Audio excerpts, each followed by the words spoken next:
السلام علیکم رحمۃ اللہ وبرکاتہ۔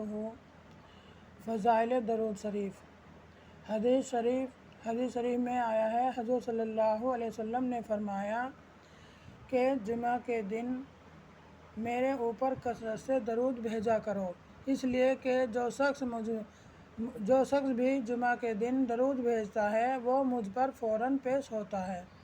حدیث شریف میں جو شخص جمعہ کے دن عصر کی نماز کے بعد اپنی جگہ سے اٹھنے سے پہلے 80 مرتبہ یہ درود شریف پڑھے، اللہم صلی علی سیدنا اللہم صلی علی محمد النبی الامی وعلی آلہ وسلم تسلیما، اس کے 80 سال کے گناہ معاف ہوں گے اور 80 سال کی عبادت کا ثواب ملے گا۔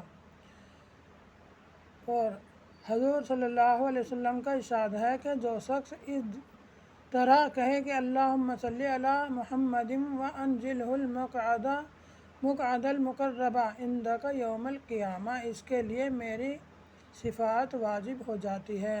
تو ہمیں آپ صلی اللہ علیہ وسلم کی شفاعت چاہیے تو ہم دعا کو نہیں پڑھیں گے؟ اگر ہم نے آپ صلی اللہ علیہ وسلم کی شفاعت نہیں ملی ہمیں تو ہم دنیا اور آخرت میں کسی چیز میں کامیاب نہیں ہوں گے۔